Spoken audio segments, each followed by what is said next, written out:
Let's learn some Linux commands. In this lesson, I'll teach you how to use the tar command. We are going to learn how to make an archive in a Unix-based system such as Linux or macOS. An archive is when you take several files and you make them into a single file. Usually you make an archive when you want to send someone a lot of files and you don't want to do them one by one. Instead, what you do is you create an archive and take all these files and put them in a single file, and then you send that file over. Typically, after archiving, you also do what's called compression, so you can reduce the file size to save some bandwidth.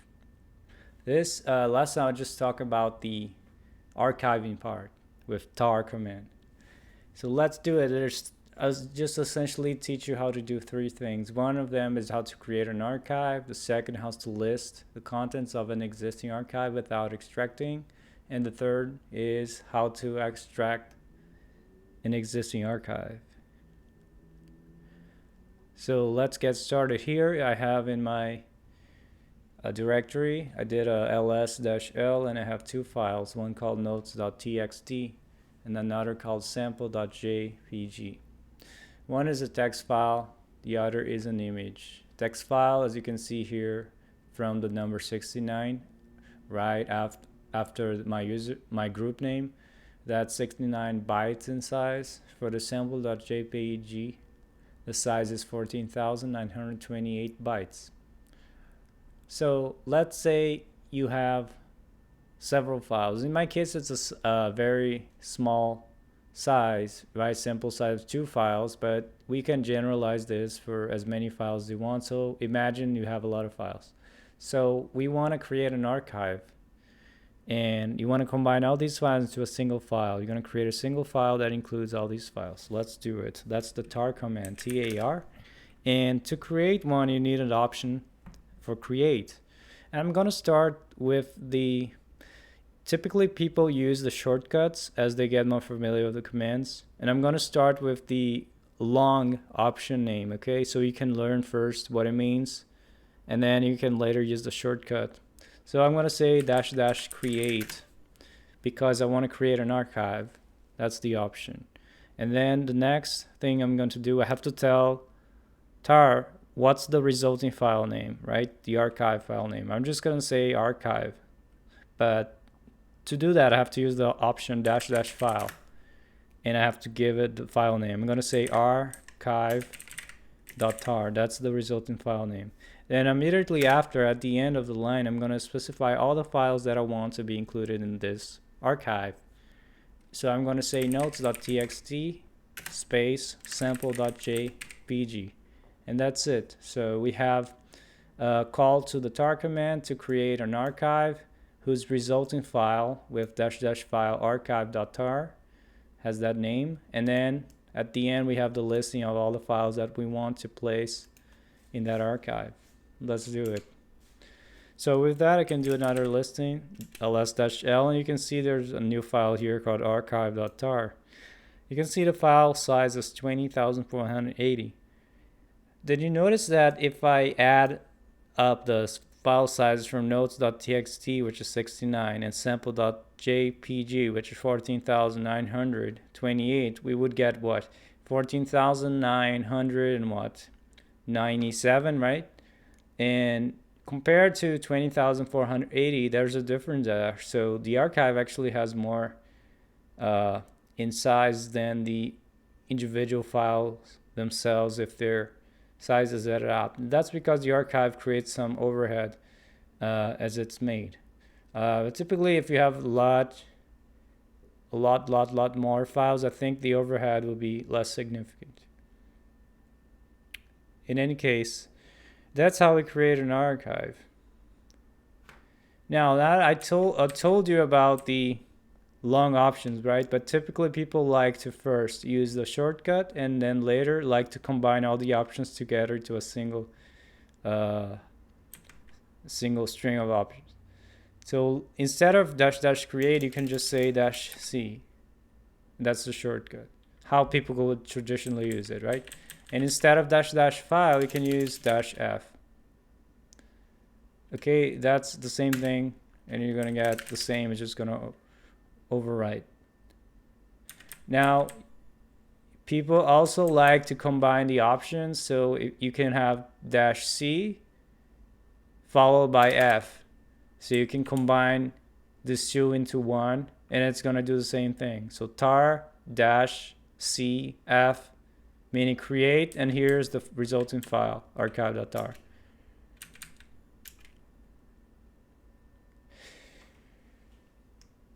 Did you notice that every time I type my tar command and I press enter, that it seems that nothing happened, but something actually happened? So people also like to add the dash v option for verbose.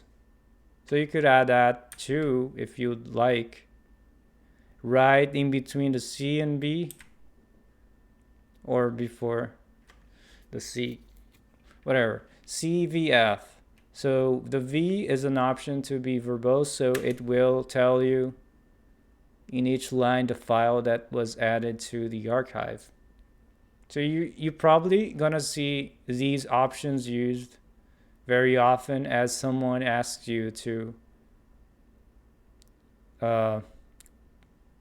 tar something, or maybe extract later on, as we'll see. The V option stands for verbose, so it tells you the stuff it did. In this case, it tells you the file names that were archived. So now let's learn how to list the contents without extracting it.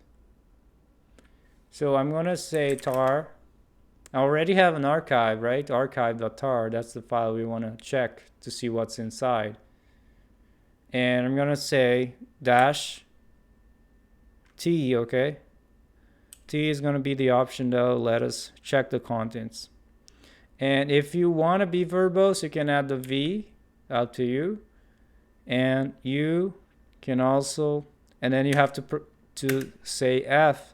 So you have to tell it what archive you wanna check. Archive.tar.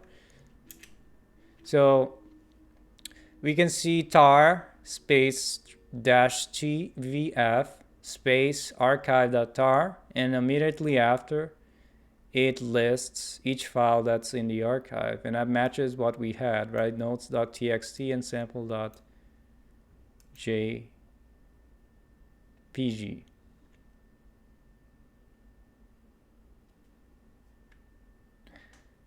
Okay, if you want to do this long listing, you can always check the manual. I suggest you do man space tar, and depending on your system, in my case, I am using a Linux distribution, Ubuntu, and here is how my tar command, the options are like so. And I just taught you how to use dash T, but there's the long option name here, and I would use dash dash list in this case. I know the first letter is not T, but that's what I would use in a long listing. So the T is for the listing of the contents. Okay. Next, we are going to learn how to extract. You can see here, if you look at the menu, tar dash dash extract is what we want. The shortcut will be just X, as you can see on the first line of my screen, my window. So let's get started. Let me make a directory here. dir2. And I'm going to cd to dir2 so I can extract here instead of the same directory that I was, because I already had the files there. So what I'm going to say is tar. So I want to extract, so I can either say dash dash extract and so on, or I can use the shortcuts, which is dash X, and it can already combine all the other options, or if you'd like, you can separate them with dash space dash the other option, but I'm gonna do all together.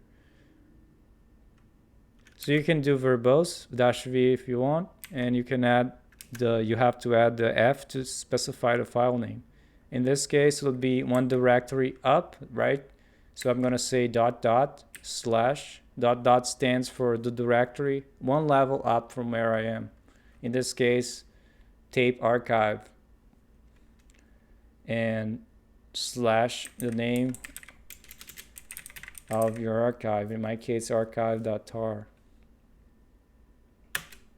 And you can see it's verbose, and it told us each file that was extracted. I can do a ls-l here in the current directory, and I can see the notes is here and sample jpg is here. You can see the file names 69 bytes and 14,920 bytes is the same as the ones that were present in the directory one level up.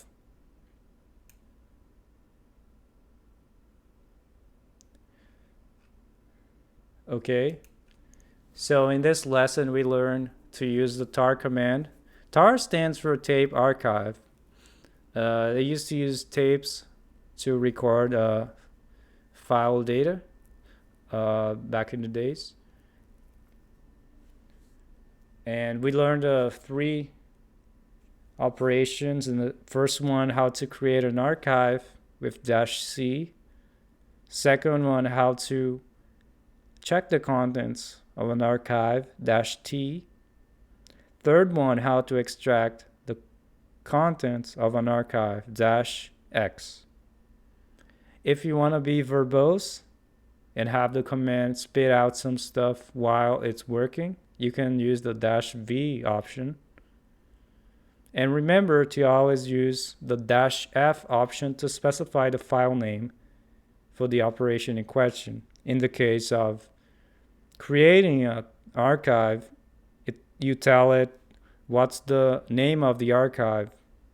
In the case of checking an archive, you have to tell it the file name of the archive you want to check with the -f option. And lastly, when you want to extract an archive, you have to use the -f to specify which file you want to extract, which archive.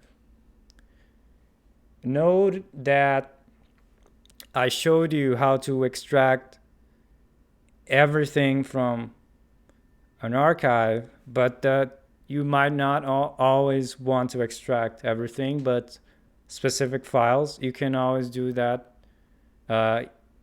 As you do the extract command, you can specify the files you want to extract. For example, if I go back here and I create another directory 3, I'm going to see directory 3. I want a tar -xvf dot / archive.tar, but I only want to take notes.txt. How can I do that? So let's try this, notes.txt at the end. So let's do a listing. Now you can see now, when I specify the specific file name at the end of the command, it only extracted that specific file. So that's how you would do it if you want specific ones. Of course, I can do it again and extract just the sample, so I can have all of them now. Okay, and that's the last point I wanted you to know. Of course, the tar command has a lot more options. You can do man tar and check them out if you need something that's more than the basics that I just taught you. You can have a look, and there's a lot in there. Press Q to quit the manual page. Thank you so much for watching this video. Please leave your like and subscribe, and I'll see you in the next one.